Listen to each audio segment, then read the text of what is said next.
dans cette vidéo, tu vas pouvoir t'entraîner à déterminer graphiquement le nombre dérivé et l'équation de la tangente en un point. Ici donc on voudrait déterminer le nombre dérivé et l'équation de la tangente en x égale 3 dans un premier temps et on recommencera en x égale à 6. Alors c'est une détermination graphique, il n'y aura donc quasiment pas de calcul à faire. On va apprendre ici à lire le nombre dérivé sur le graphique et ensuite à lire certains éléments de l'équation de la tangente pour pouvoir l'écrire. On a donc représenté ici notre fonction avec la tangente donc dans le premier cas en x égale à 3. La première chose qu'il faut savoir, c'est que le nombre dérivé, c'est le coefficient directeur de notre tangente.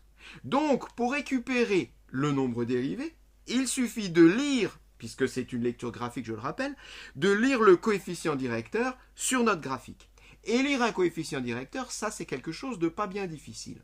Il suffit de lire la pente. Alors, on sait déjà que dans cette situation-là, le coefficient directeur sera négatif, puisque notre droite, elle descend, donc c'est une fonction décroissante en fait, le coefficient directeur va être négatif. Alors négatif, mais négatif de combien?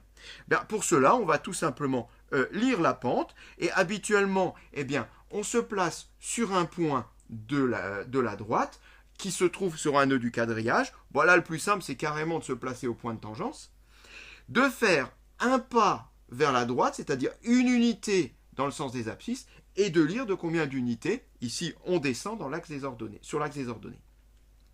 Donc, on fait un pas sur l'axe des abscisses, et on voit qu'on fait deux pas dans le sens inverse de l'axe des ordonnées, c'est-à-dire que le coefficient directeur de cette droite est de moins 2. Alors, si le coefficient directeur est de moins 2, je peux en déduire que le nombre dérivé en x égale à 3, que je vais noter donc f' de 3, est égal à moins 2. Voilà la valeur du nombre dérivé. Il suffit de lire le coefficient directeur. À partir de là, je vais en déduire une équation réduite, l'équation réduite de ma tangente. Alors, si le coefficient directeur, si plutôt le nombre dérivé, c'est le coefficient directeur de ma tangente, je sais déjà que l'équation va s'écrire, donc équation de la tangente,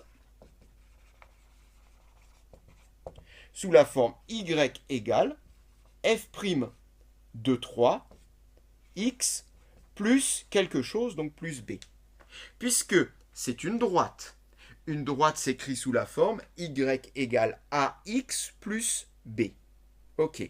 Mais a, c'est le coefficient directeur. Le coefficient directeur, on vient de le dire à l'instant, c'est le nombre dérivé. Donc, à la place de a, ici, je mets f' de 3. X plus b. B, on va voir ce que c'est. Alors, f' de 3. F' de 3, je l'ai calculé. Donc, au lieu d'écrire f' de 3, je peux écrire tout simplement moins 2x plus b. J'ai fini donc déjà à m'occuper du ax. Plus b. B, c'est quoi? Dans l'écriture y égale ax plus b, b, c'est l'ordonnée à l'origine de ma droite. L'ordonnée à l'origine, il se lit là, c'est très simple. Il suffit de regarder sur l'axe des ordonnées, là où la droite, elle l'intercepte. On regarde et on voit que la droite intercepte l'axe des ordonnées en 8. B égale à 8, moins 2x plus 8. Y égale moins 2x plus 8 est une équation de ma tangente au point x égale à 3. On en a fini pour cette première situation. Attaquons une deuxième situation maintenant, un tout petit peu différente.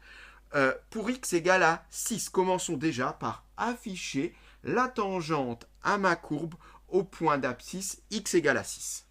Voilà, tout est prêt. On va commencer comme tout à l'heure par déterminer le nombre dérivé en 6, c'est-à-dire f' de 6. Ça n'a pas changé, bien évidemment. Le nombre dérivé, c'est le coefficient directeur de la tangente. Déterminons le coefficient directeur de cette tangente. Alors, on le voit ici, cette fois-ci, c'est une droite qui correspond à une fonction croissante. Donc, le coefficient directeur sera cette fois-ci positif. On va faire comme tout à l'heure. On va se placer sur un nœud du quadrillage, enfin plutôt un point de la droite qui se trouve sur un nœud